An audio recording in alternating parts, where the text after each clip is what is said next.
Maganda yung grades mo, ba't ka baba?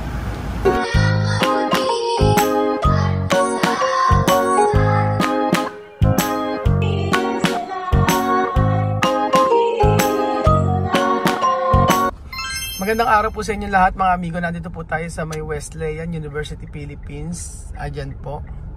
So, nasa chapel yata sila demo. Ayan po.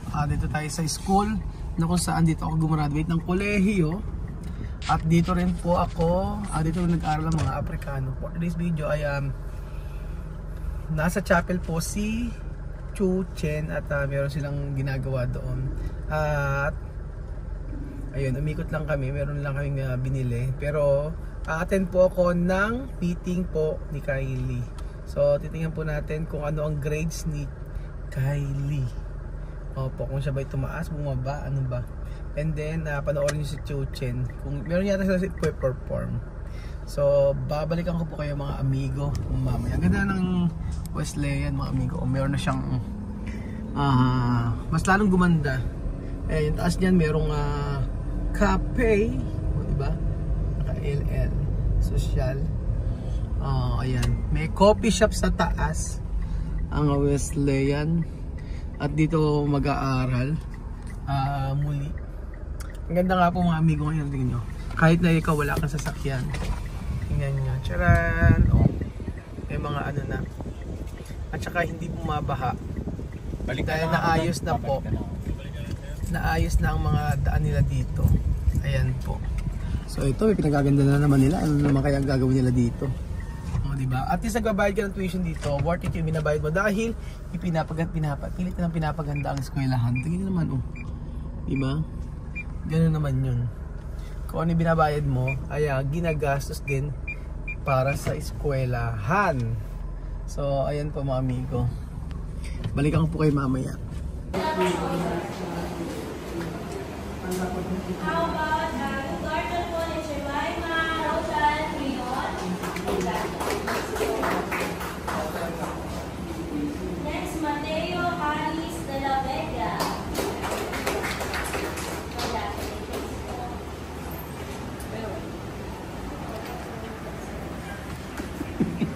Siyempre attendance. So ayan po mga amigo. At si Kylie Daniel. Si Kylie Daniel, anak ko dyan po. Ito, hindi ko na i-video kanina mga pinag-usapan sa school. At ang ayan po tayo dito sa pala to. Ang binigay lang po mga amigo yung mga grades nila. Ito po ang grades nila. Kylie, parang narinig ko parang wala lang yata yung honor sa kanila. Ganoon. So baka sana makabawi yung ibang mga estudyante, yung ibang mga klase niya at maging honor. So napakahirap kasing pag high school, di ba mahirap. So eto po ang grades si Kylie. Pwede ba ipakita? Pwede mo siguro. Basta siya ay chan. Ayan. Honors. Congratulations Kylie. At saka mataas ang ang kanyang grades mga amigo. Ayan, pakita natin, huwag namang lahat. Ayan pa mga amigo. At okay na ako sa ganitong grades mga kababayan ko. Tingnan mo. Charan, Filipino 90. Medyo mababa si Kylie sa mathematics. Ano nangyari? Science and robotics 90, 87, 91, 97, 93, 93, 92. So para sa akin okay na yun, di ba? Mataas na yon kasi ako nung high school hindi ako nagkakaganyan.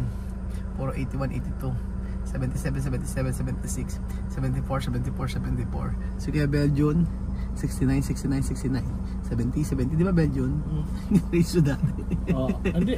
Ano ba? 75. 75. Kaya ang hirap kasi okay na yan. Mataas na yan para sa compare ng elementary.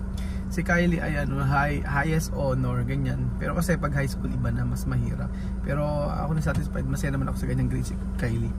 Yun, kaya pa tumatawag sa akin si Kylie. Hindi ko sinasagot. Tinatanong niya sa akin kung ano raw yung grades niya, i-send ko raw picturean ko daw. So sabi ko, naku, wala lang kako yung ang honor sa inyo, sabi ko kay Kylie. So this time sabi niya, pinapasend niya sa akin yung grades niya. Sabi ko, hindi ko na nireplyan. O siguro kinakabahan. Tinatanong kung ano yung grades niya. So, sasabihin ko kay Kylie, hindi siya kasama sa honor kahit kasama sa honor. Paprank natin. Ano kaya sasabihin ko? Ba't ka akong baba ng grades mo? Ano natin ano reaction niya? Abangan po natin mga amigo. Si Chuchen po ay meron po activity sa My Chapel. Tingnan natin kung na-video ni Lenlen kung ano yung ginagawa ni Chuchen doon. Katapos na yun, ayan, nakatulog agad sa Kuya Belgium. Tulog. So ayun na po si Chuchen. Ay! Kapogi naman pala ng bebe ko. Ha? Kapogi naman ng bebe ko. Chuchen. Nakapolo pa pala yan. Like may change costume pa pala. Dahil kisas daddy. Sumayo ka? Sure ka? Sige.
ko. Bablog kita na makita yung tunay mong ano. Ba't ganito yung grades mo? Pamaya ka na umano. Iyan mo nga ka. Ba't ganito yung grades mo? Teka muna. Ba't ganito yung grades mo? Ba't ka baba? Yung mga Pilipino mo, 80. English, 82. Mathematics, 79 ka sa mathematics. Then yung science mo. Science mo, 70. May 70 ka pa. Teka na muna. Hindi mo pwedeng ganito. Bakit nababa yung grades mo? Buti mo kapano ka. Magagalit kasi pag pinaprank ko. Hindi mataas yung grades mo, kaya lang. Bakit hindi ka lang sa math? Dito, kung saan ako matalino, doon kayo hindi mahina yung sa'yo. Baliktad. Eh, buti nga uno. Ba't ba yung uno lang yung uno? Ha? Sabi, kanina nga, walo lang. Mababa daw yung mga ano. Sabi daw, mahirap daw kasi. Oh, ng Pilipino mo, 90, 91, mathematics. Ayan yung grades mo. Oh, pataas ba? Si Chuchay sumayaw. Nakita niyo si Chuchay sumayaw. Yung pa mga amigo, hindi maniniwala si Kyle na siya ay mababa sa kanyang grades. So alam niya kasi na siya ay nag-aaral ng mabuti. So sulit naman yung ating pagpapaaral sa kanya dahil mataas ang kanyang grades. O di ba? Mula elementary yan. Grade 3 years old pa lang si Kylie nag-aaral na. Kaya po okay naman yung kanyang grades sa consistent po mula elementary hanggang ngayon mataas po yung kanyang grades. At lalo po ng elementary kasi nung elementary natatandaan ko puro highest honors siya. Kaya lang ngayon kasi pagka high school iba na, napakahirap na ng mga pinag-aaralan like si Chuchay. Grabe yung mga before na pinag-aaralan namin, hindi namin napag-aralan yung pinag-aaralan nila ngayon. Ganun po. So sana pagpunta rin ng mga bata rito pagbutihan din nila yung pag-aaral nila dito. So sa akin naman kahit di mataas ang grade, walang problema basta pasado at pumapasok at nagtsatsaga na mag-aral. Yun naman importante kasi at the end of the day hindi lang naman sa grades na kukuha, kung hindi po syempre yung character dapat po ay patuloy maging mabait. Yun ang mahalaga sa pag-aaral ng mga bata. Tsaka yung marunong rumispeto sa matatanda. So ayun po mga amigo, abangan po natin at sa susunod dyan marami na po makikita na natin sila Misma, sila Wesley, sila Amir, Bibian pagka nag-aaral na po rito. At matutuwa po tayo dahil makikita natin na unti-unti ay ang kanilang pangarap ay kanilang makakamit. So, yun po ang yung makapag-aral dito sa Pilipinas at magkaroon ng magandang edukasyon. Thank you so much po mga amigo at God bless.